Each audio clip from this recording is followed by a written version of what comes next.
The other day, my nephew said the cutest thing to me. He said, "Uncle, I want to be president one day." And so I slapped him in the face and said, "Hey, you shut up. You're not dishonest enough." Yeah, I quieted him down. Be president. That's like a car salesman. Anyway, but I digress. Question. Get this question a lot. Can the government confiscate your firearms during a disaster or a military martial law scenario? Let us look at that.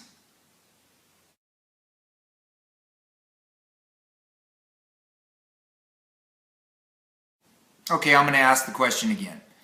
Can the government take your weapon in a disaster scenario or a martial law scenario?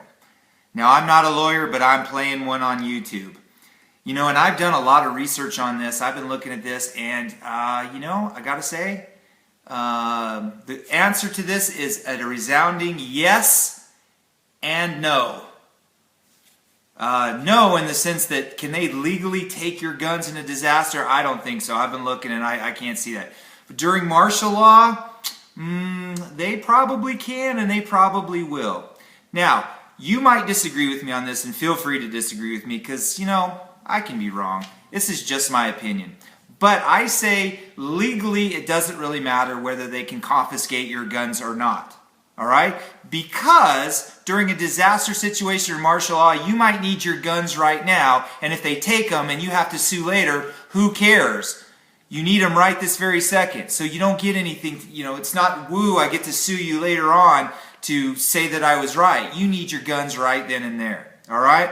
Now, basically, I'm just going to focus on, I'll focus on disaster first. You know, during Katrina, we always point to that. During Katrina, and that's how it's going to go down, where a complete breakdown of law and order, and the military has to step in. People in New Orleans were getting their guns confiscated. And in fact, they were getting their doors kicked in, and people were taking their guns and not even giving them receipts for them. And that later on proved to be completely against the Second Amendment. All right, well, woo-woo. Because those people lost their guns right then and there, and they needed them when the time came.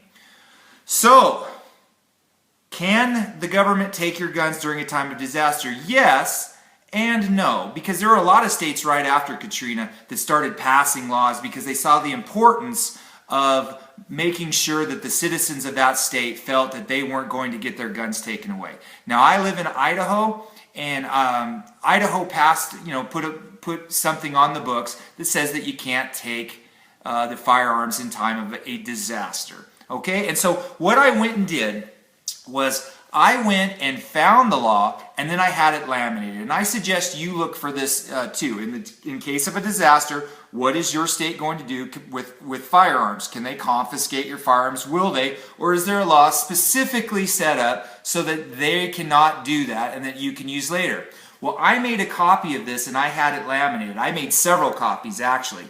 And basically what I did is I laminated this, and this is the Militia and Military Affairs Chapter 10 State Disaster Preparedness Act for the state of Idaho, 46-1008. And it talks about what the governor can do in time of a disaster. At the end of this, 7, it says, during the continuance of any state of disaster emergency, neither the governor nor any agency of any governmental entity or political subdivision of the state shall impose restrictions on the lawful possession, transfer, sale, transport, storage, display, or use of firearms or ammunition. So look, I highlighted that right here. Now, why is this important? Because during a disaster, I'm going to keep this on me at all times. And when I come up against any law enforcement that say wants to take my gun, I'm going to show them this. I'm going to actually show them the law that states that they can't do that. What's the alternative if you don't have something like that? Well, in a disaster situation like Katrina, what are you going to do? Are you going to shoot it out with the police? All right, that could get you killed. Is it worth it to shoot it out with the police? Probably not. So me having this, at least I can show the officer that what he's doing is completely illegal. If I can get it on video of me saying that too, I'm going to do that so that later on, at least I have something to use in court that will protect myself, that I let the officer know that what he was doing was illegal. Let's talk about martial law now. Martial law is when the federal government or the National Guard comes in and fills a police role in society during an emergency.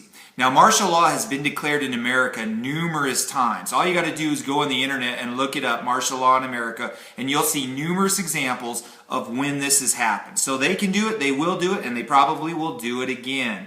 All right, having said that, martial law is basically the suspension of habeas corpus. Habeas corpus means that you cannot get arrested without being in trial and having a hearing. So basically what can happen is, without habeas corpus, they can arrest you and detain you for as long as they want.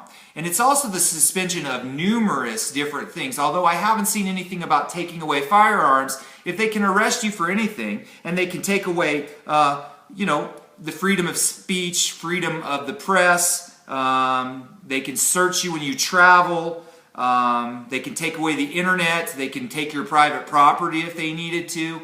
Whatever they're taking, they can certainly take away your firearm, I'm pretty sure. And if they can't, again, we get to prove it in court later on after the disaster, if there is an after the disaster kind of scenario, and it just really depends on what you're facing at that time.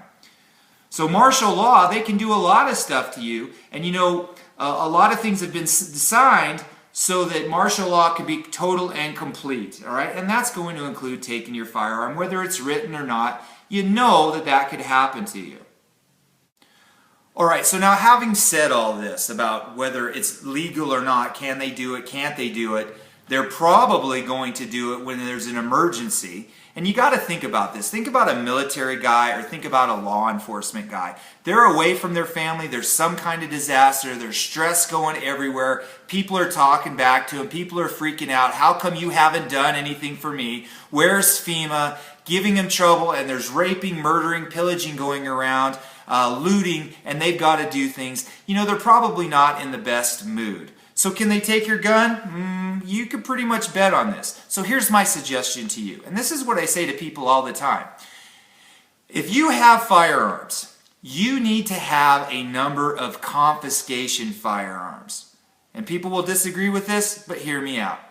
A number of confiscation firearms, whether that be 22s, 38 calibers, small guns, whatever, usually handguns, all right? When you're out and about in society and whether you can go and it's safe, where you don't need a rifle, you should have a handgun on you, all right? And keep your handgun covered up. In the event you're stopped by the police, you're detained, and you have your firearm confiscated, you've already made plans that that's your confiscation gun. It doesn't matter, I'm prepared to lose that gun when I'm out at a checkpoint or something like that. And it's typically a small caliber weapon or whatever, as opposed to losing your main battle rifle that costs you $2,000 or $3,000. That's really going to be a bummer if you get into some kind of situation where the police are pointing guns at you and saying, hey, give me your gun. So at least you can protect yourself when you're out and about. You keep it hidden, and if you get searched and it gets taken away, and you've held up the card that says you can't do this and they don't care, and they confiscate your guns,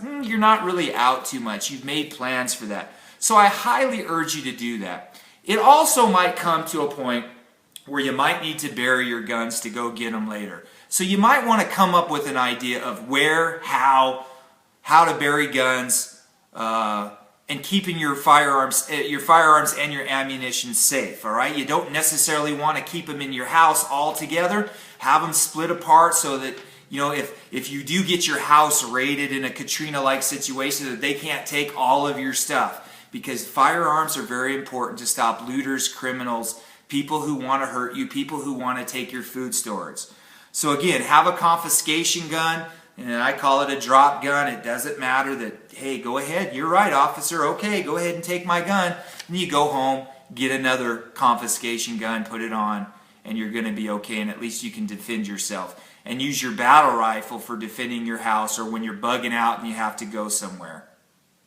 So there you go. Can the government confiscate your gun during a time of crisis? I hope that's clear as mud.